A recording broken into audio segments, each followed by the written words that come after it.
After divorcing my wife, I knew being a single father would be no easy feat, but I overestimated myself as well. My daughter is my world, but God, can she be a terror. I couldn't handle any more of the Monday to Friday morning tantrums, and I couldn't help but feel guilty when I'd be leaving her at school an hour after dismissal because I couldn't get off work on time. So when I got the letter in the mail, I had to see if it was something worth trying. I found it in my mailbox on a Friday afternoon on my way home from work. Upon opening the mailbox, I noticed an envelope that was addressed to me. The shipping address was of a company that I can no longer publicly name due to legal reasons. I tore the letter open as I stepped inside, tossing my keys onto the kitchen counter. Unfolding the letter, I began to read it. Greetings, Schneider household. We strive to push the boundaries of technology as our society makes way towards a bright future, and families like yours are our priority. I raised a brow as I continued to read. That's why you've been randomly selected to be given the chance to receive an early prototype of our newest innovation, the CareBot. CareBot is a groundbreaking new technology in robotics, a handy robot that will assist you in all of your needs. I let out a slight scoff as I read, feeling like I was getting scammed. Including, but not limited to, household cleaning, food stocking, and childcare. Then, my attention was really grabbed. A robot that could take care of my child for me? I was ready to hand over a suitcase of cash. After skimming through the rest of the letter, it ended with a phone number to call if I was interested in the offer. Daddy? My daughter exclaimed as she trotted downstairs. Hi, baby, I gushed as she wrapped her arms around my legs. I smiled weakly as I caressed the top of her head with my thumb. I couldn't help but feel guilty, acting like she was such a burden. But I wanted to be able to admit that it wasn't easy, and I shouldn't have felt so guilty for considering the offer. So while my daughter was playing upstairs, I picked up the phone and dialed the number. I thought to myself, what the fuck am I doing? As the phone rang. I'm Ramona. How can I help you? Hi, I got a letter in the mail about an offer? About the robot? Oh, our CareBot? Congrats on your selection. Thanks. Are you calling to accept the offer? My lips parted to speak, but my throat knotted, blocking the words. Sir, are you there? Yes, sorry. Are you accepting the offer? Yes. Perfect. I'll just be needing to ask you a few questions. About what? Just about your residence. We collect statistics about the kinds of households that receive our products. If you don't want to participate, you can reject it. No. It's fine. Alrighty. How many people currently live in your household? 2. What's your average yearly income? 40,000, I think. All right. Her keyboard clicked over the phone. She continued on, asking me for my state, address, and zip code. We're almost done. All I need is your authentication code. Sorry? It's the series of numbers at the bottom of the letter. I lifted the paper, my eyes scanning it. When I spotted the numbers, I recited them to her. Perfect. We're done. So, what now? In the next few weeks, you should receive your CareBot.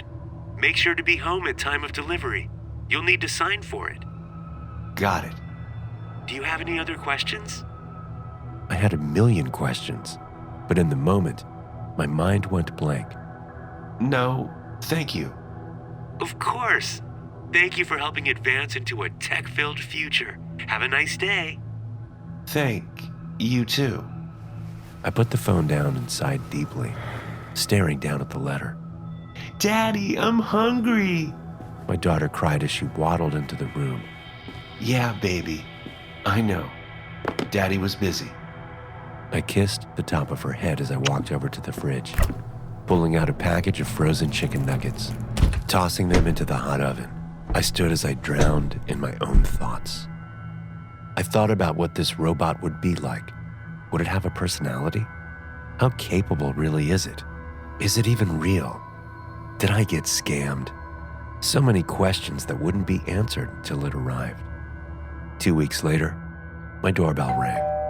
When I opened the door, I was stunned to see a crate towering over me with a fragile sticker on it. A mailman peeked his head around it. Delivery for David? Yes. Sign here. He handed me a pad of paper that I signed like a doctor. Should I leave it here? Actually, could you move it to the garage? He nodded, wheeling it over. Thank you. I waved as he walked off with the dolly. After closing the garage door, I turned to the crate and stared at it. It was so much bigger than me. I wondered if the robot would be that tall. The only thing left was to find out. So I searched around the garage, pilfering through my tools. I pulled out a crowbar and began prying the front of the crate open. With each nail pulled, my heart pounded harder and harder. When I was done, I carefully dropped the piece of wood to the ground, packing peanuts pouring out. As they pooled around my feet, I looked up and into the box, finally seeing it. It stood still, its back straight. Its skin was a smooth, pearlescent silver, its shape the one of a woman. Its eyes appeared to be deactivated lights, ones that seemingly would power on when it was charged. Feeling oddly hesitant, I stepped closer to it. The garage light reflected off its polished body as I stood eye to eye with it. My arms trembled as I weakly attempted to lift it, almost breaking my back in the process. With my arms around its back, I suddenly felt a piece of paper. Grabbing aimlessly, I ripped off a taped pamphlet. Flipping through it, I quickly read the directions on how to turn it on. It said the charger was stored in its back, and it would turn itself on. Reaching behind it again, I removed a panel and pulled out a charger. It just reached the outlet, the cord stretching against the edge of the box. Then, a red light began to fade in and out on its chest. I assumed that meant its battery was low. The pamphlet said it needed at least 2 to 3 hours to charge, so I went about my day and left it alone. Around dinner time, I was placing a plate in front of my daughter as I noticed her eyes locked on something. Honey, you okay? Who's that? I looked over, holding in a gasp as I saw it standing in the doorway. Its glowing white eyes turned to us as we stared back at it. Then, it stiffly walked towards us. Hello, I am Carebot, your personal household assistant. What is your name? It looked at me, waiting for my answer as I stood in silence. David. Nice to meet you, David. Hearing it repeat my name in its monotone voice sent a slight chill down my spine. What's your name? I turned to my daughter. Sarah. She said with a smile. Hello, Sarah. Nice to meet you. Nice to meet you too. I smiled weakly as I saw her bond with it. Do you have a name? She asked. I do not. Would you like to give me one? She turned to me, waiting for me to provide one. You can name it. Kitty! She exclaimed. What a great name. I am now Kitty. I chuckled as I watched her talk to it. I assumed it would terrify her. Would you like to sit? I awkwardly offered. If you would like me to. I realized that it has no self-desires. Sit with me, Kitty. Okay, Sarah. It walked over to the seat, its motors audible as it said. What are you eating? It tilted its head. Chicken nuggets. They're my favorite. Chicken nuggets, Sarah's favorite food. While it kept her busy, I decided to get some errands done around the house. When she was done eating, I walked back into the kitchen. As my hand reached for the plate, its hand was suddenly on it first. I have it covered. It said, lifting the crumb-covered plate. Oh, thank you. It stiffly made its way towards the sink and even managed to turn the water on its own. It wasn't a flawless invention, but for an early prototype, it was impressive. As it scrubbed the dish, I realized how much time I now had on my hands. It felt abnormal. With my newfound time, I spent the day leisuring as Kitty cleaned up downstairs. A few hours later, it was Sarah's bedtime. Sarah, honey, bedtime. Put your toys away. As I stepped inside her room, I slightly jolted as I saw her kneeled on the ground, Kitty next to her. I still wasn't used to seeing it. What are you guys doing? I'm showing Kitty my dolls. Oh, really? What do you think, Kitty? Children's entertainment is very interesting. Glad you think so. All right, time for bed. Chop, chop. I clapped as I turned off the light. She hopped into bed and waited for me to tuck her in. Before I could walk over to her, it stepped in front of me and pulled the blanket over her. I stood stunned as Sarah giggled. Good night, Sarah. Good night, Kitty. I followed it with my open gaze as it walked off. Turning back to my daughter, I kissed her forehead. Good night, baby. Good night, Daddy. After closing the door, I looked up and jumped at the sight of it standing in the hall. Sorry for frightening you. It's fine. Would you like me to take care of anything? No. I slipped past it and made my way towards my bedroom. I struggled to fall asleep that night. I imagined it hanging over me with a butcher's knife. The next morning, I woke up to the pleasant smell of something cooking. It smelled like waffles or pancakes. My curiosity piqued. I walked downstairs as the smell grew stronger. As I peeked inside the kitchen, I saw Kitty flipping pancakes at the stove and Sarah at the table. Good morning. I said as I stepped inside. Good morning, David. Turned to me, still flipping the pancakes. Sarah ran over to hug me, but my eyes were locked on Kitty. Is Kitty making you breakfast? She's making me pancakes. Chocolate chip pancakes, to be exact. That's nice. The fact that she called it she weirdly unnerved me.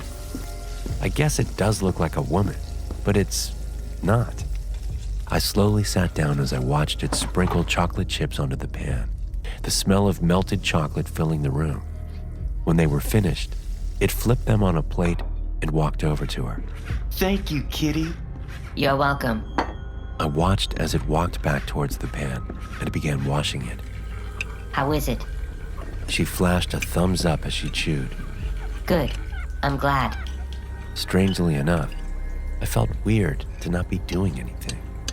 I accepted the offer to have a helping hand around the house, not another parent. She already had her mother for that, but at the same time she didn't, I guess. I'm done. She exclaimed, dropping her fork and knife onto the syrup-coated plate. I got it. I smiled, quickly rushing in to grab the plate as it still stood by the sink. Standing next to it, I began washing the plate as Sarah ran back upstairs. Would you like me to do that for you? No, it's fine. I've actually been going insane from doing nothing. I chuckled. Do you need medical assistance?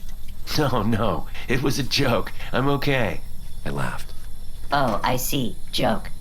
Yeah, like an exaggeration. I turned away as it continued to wash the dish. Even without expression, I could tell it was pondering. Sarah, It suddenly said aloud. What about her? you are her biological father?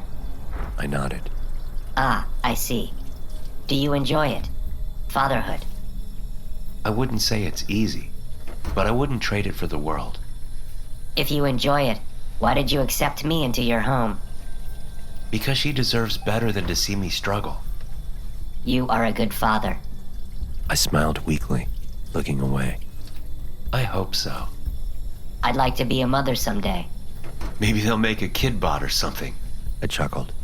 Haha, maybe. How do you like having a daughter? I remember holding her for the first time. My ex-wife next to me. All I could think was, she's the most beautiful thing I have ever seen. I smiled as I stared off, remembering her tiny face and tiny fingers that would wrap around mine. Ex-wife? My head shot up at the question, my face falling. Yeah. Does love expire? Sometimes, yeah. But not love for your child, right? No, that's unconditional, infinite. I see. As I finished cleaning the dish, I set it aside on the drying rack and cleaned off my hands. I have some errands to run.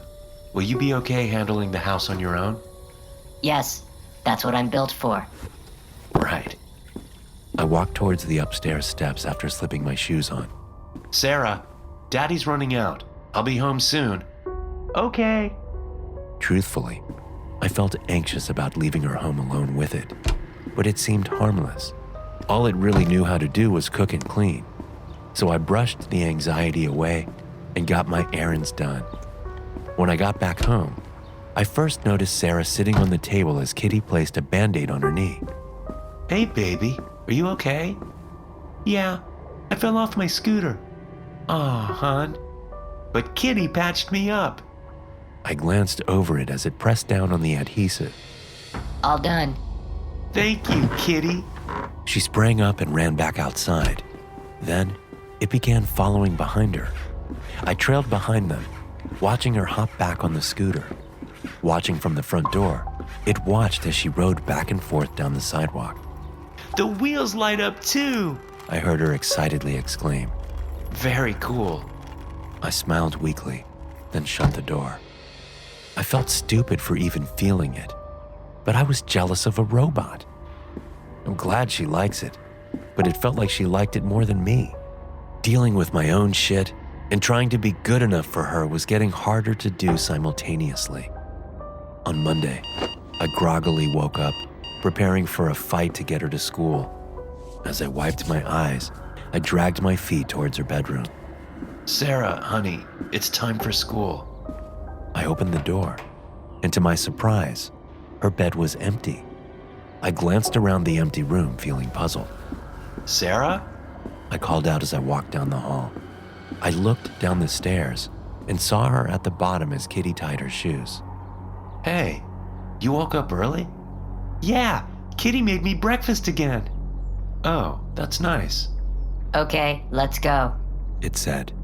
It's fine, I can take her. Get some extra sleep. I can transport her to school.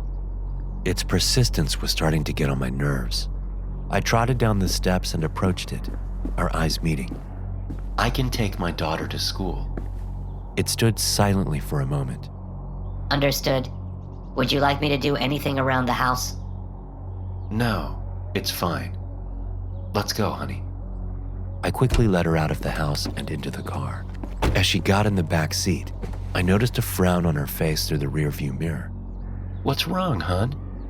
I wanted Kitty to take me. But Daddy always takes you to school. She looked away, crossing her arms. I quietly sighed before starting the car. On the way to school, she stayed dead silent. As I pulled up to the school, I turned to her. Have a good day. I love you. Bye. I raised my brows as she stomped out of the car. Damn, wasn't expecting the teenage angst to start so soon. After spending a stressful day at work, I sped back to the school to make sure I picked her up on time. But, as usual, I was late. When she got back in the car, she still had that scrunched look on her face. Hey, hon, how was your day? You're late. I know. I'm sorry. I got stuck at work. You always do. Yeah, well, adult stuff is a lot. Kitty doesn't have adult stuff. I pursed my lips as I held myself back from screaming. That's because Kitty is a robot. She crossed her arms again, turning away from me. I rolled my eyes and started the car. Once again, the ride was silent. When we stepped inside, I noticed Kitty standing in the kitchen, scrubbing a counter. She turned to us, walking over. Hello, welcome home. Hi. Kitty! She exclaimed, running over to hug her. How was your day at school? Good. I am glad. All right, honey, go do some homework. I patted her backpack as she ran upstairs. As I set my keys down, it turned to me. David, I was meaning to inform you, that I disposed of your wedding band. For a moment, I couldn't tell if I had processed the words correctly. I slowly turned to it, my brows furrowed. I'm sorry, what? I disposed of your wedding band. I figured it wouldn't be of any use anymore, and it was cluttering the household. My eyes were wide and my jaw dropped. What? Why? I said don't do anything while I was gone.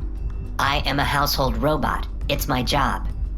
Yeah, it's your job to cook and clean, not throw out my personal belongings. That was my goddamn gold wedding band. But you said the love expired, right? I scoffed as I looked away, holding back tears. It's not. It's a lot more complicated than that. What is complicated about it? Help me understand. My blood boiled with every word it said. I couldn't tell if it was actually that stupid or if it was just pushing my buttons. Before I exploded, I stormed off with my fists balled. I slammed the door behind me and pressed my back against it, taking in slow breaths.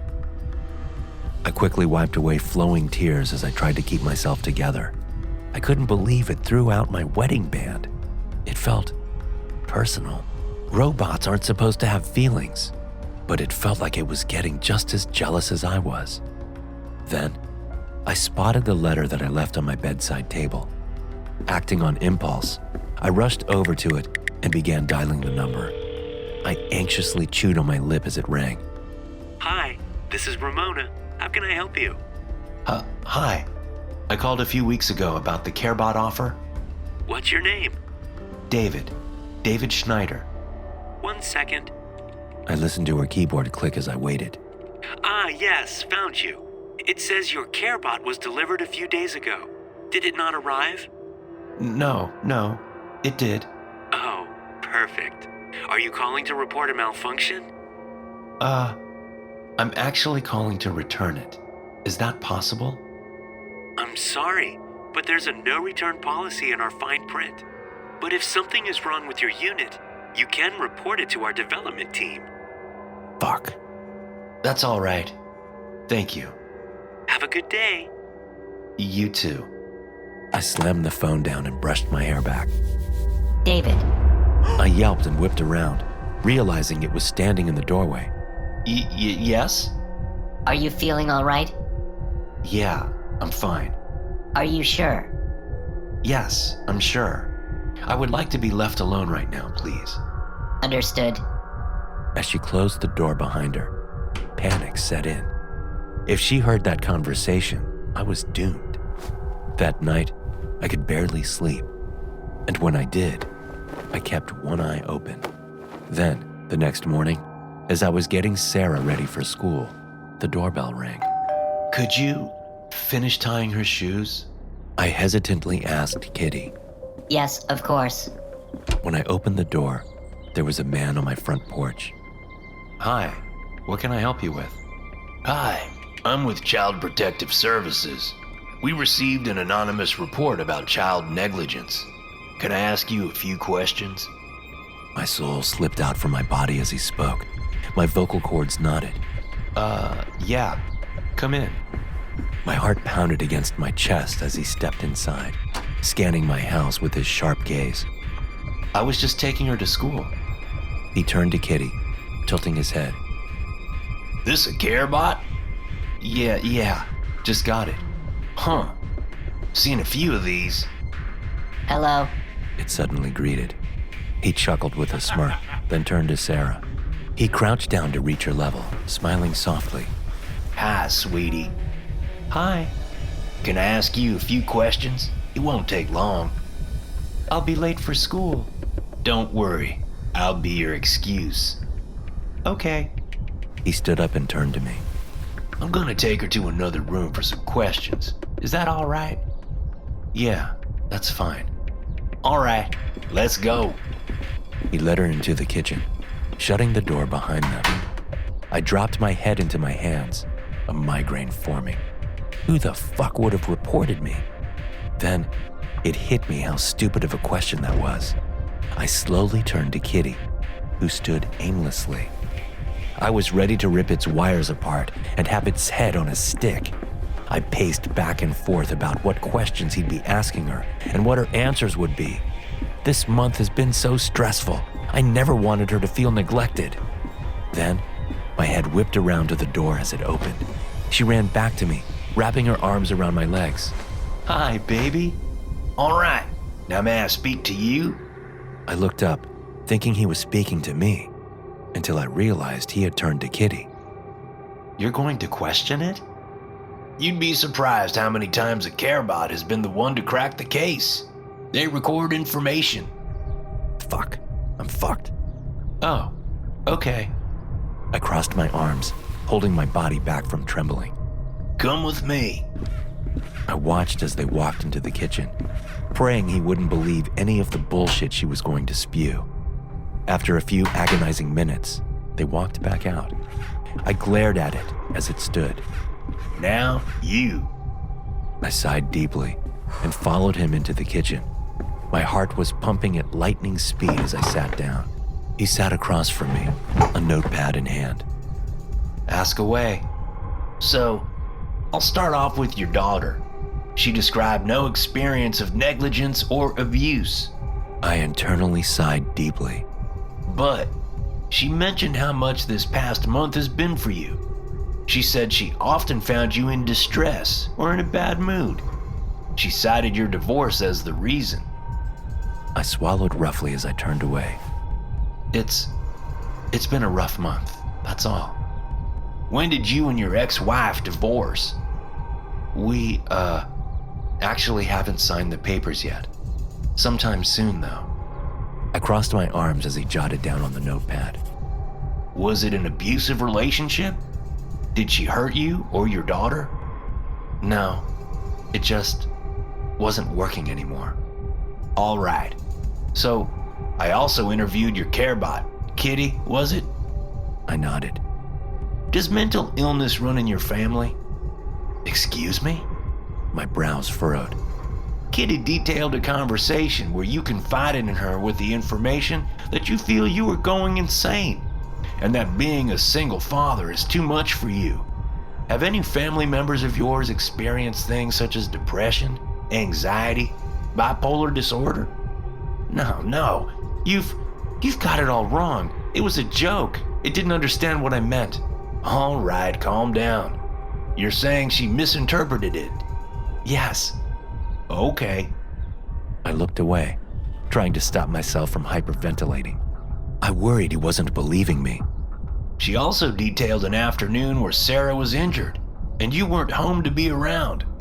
She explained that her prototype version wasn't programmed for medical care, so she had to do the best she could. My jaw continued to drop as my eyes widened. It painted me as such a villain. Stop saying she. It's not a fucking person. I exploded. Mr. Schneider, do you need a minute? My jaw trembled as my eyes darted around. I was borderline spiraling. I'm fine. I apologize. That's all right. I know how stressful this can be. I just want to get to the bottom of this. I took a deep breath and composed myself. That did happen, but not the way it's saying. She scraped her knee while riding her scooter. It happens. Kids scrape their knees. Kitty put a Band-Aid on her and she ran back out like nothing happened. And why weren't you home? I was running errands. He continued to jot things down. I attempted to peek at what he was writing, but couldn't. Kitty said that in the fine print of its pamphlet, it says that leaving the prototype version alone with a child for a prolonged amount of time is not recommended because it's not fully developed. It didn't mention that to me when I left. It was fine watching over her. So you didn't read the fine print? Who reads the fine print? I rubbed my temples as nausea churned my stomach. As he finished writing, he flipped the notepad shut. All right, I think we're done here. You can't let it do this to me. I swear to God it's out to get me. The robot is out to get you? Yes. As the words left my mouth, I realized how crazy I sounded, and that definitely didn't help my case. Look, to me, you just seem like a stressed dad, but I'm going to have to schedule a follow-up check. What? Why? It's just protocol, sir. If you're not guilty of anything, it won't be a problem. I understand. Thank you for your cooperation. I followed him back out, noticing Kitty and Sarah sitting on the steps. Hope I didn't take too much of your time. Have a good day. He waved to everybody. I shut the door behind him and leaned against it with my arms crossed. I stared down at my feet as I felt my world crashing down. I already lost my wife. If I lost her too, I didn't know what I'd do. Can I go to school now?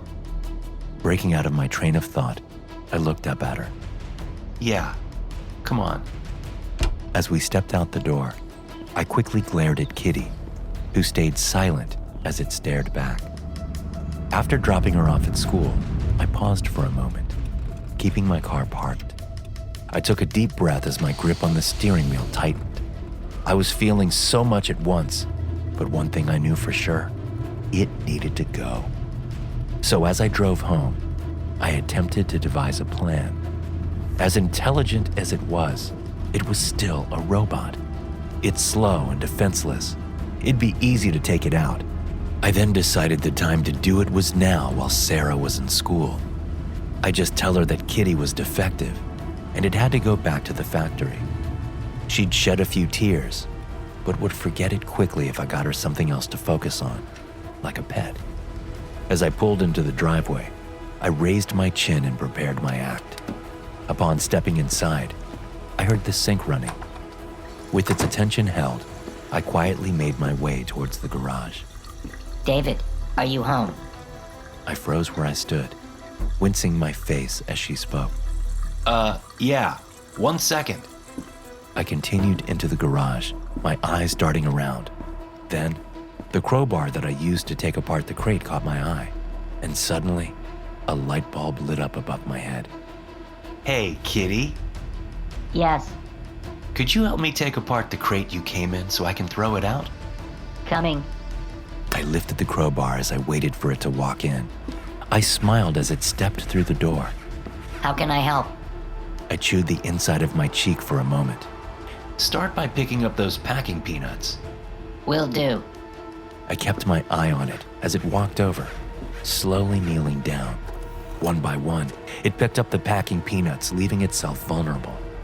Slowly creeping up behind it, I lifted the crowbar. I pursed my lips, tightened my grip, and swung down on its head. The metals clanked against each other, echoing throughout the garage as it collapsed to the ground. Its material was tough. Only a dent was left in its skull. So I swung down again and again and again. I continued to bludgeon it until I saw wires. With my chest pumping, I dropped the crowbar. Sparks flew from the crater in its head as I dragged it back into the crate. After laying it in the box, I lifted the cover back on and nailed it shut. Wiping the sweat off my brow, I left the garage and sank into the living room couch. It was finally gone. Its twisted mission to get rid of me failed. With little time to rest, I quickly got ready for work and got there before I was late. Throughout the day, I prepared for how upset Sarah was going to be. It felt like she had already blamed me for so much shit that was out of my control. I hoped she wouldn't put this on my back too. Making it even worse, I ended up leaving work later than usual. I sped as safely as possible towards the school, knowing that me being late and Kitty being gone was going to require a new toy as an apology. But when I pulled up, she wasn't there. I waited for a few more minutes, tapping my finger on the steering wheel, but she never came out. I remembered that if she stayed out for too long, they'd take her into the attendant's office. But when I stepped inside, she wasn't there either. Hi, what can I help you with?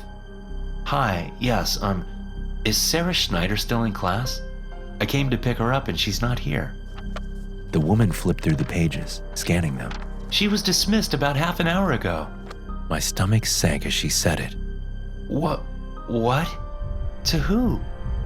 CareBot registered under your name. Oh my God. I flew out the door and started my car with shaking hands. Speeding around corners, I left skid marks all the way home. I halted my car on the curb of my house, then dashed towards the front door. Sarah! I cried as I threw the door open. My eyes darted around the house looking for any sign of her. Sarah? Honey, are you here? I barged into the garage, my face crumbling as I saw the open crate. How could it still be functioning? Suddenly, I heard a thump above me. Running out of the garage, I flew upstairs and threw open each door. Sarah, baby, where are you? Then, as I threw open the bedroom door, my expression twisted in horror. Kitty was lying on the bed, wires draping from its head. Its back was against the bed frame, its legs spread open with a jagged hole in its crotch. Suddenly, it began letting out glitching, monotone screams as blood spurted from the hole. I watched frozen in terror as my white sheets turned crimson. Then, out through the hole, came a blood-stained hand. A hand I didn't want to recognize. I dropped to my knees as tears streamed down my face, watching as her arm snapped in half on the way out, the bones sticking out of meaty flesh. Her back then came out first, her spine folding until blood splattered and soaked through her clothes. Then, her blood-coated legs began to come out, the jagged edges of the hole scraping down them, spilling more blood. And finally, her head popped out, with her dislocated jaw hanging from meaty strings and a dent that caved in her skull. Its scream slowed to a stop as my daughter's contorted, mutilated body fully released onto the bed. Not a single limb in the right place. Then, it reached down and lifted her up, blood pouring down its arms as her snapped limbs dangled. It cradled her as it looked down into her fearful eyes that were locked open, even in death. You are the most beautiful thing I have ever seen. Thanks for listening. If you enjoy these stories, be sure to subscribe to the podcast and check out some more of my episodes here.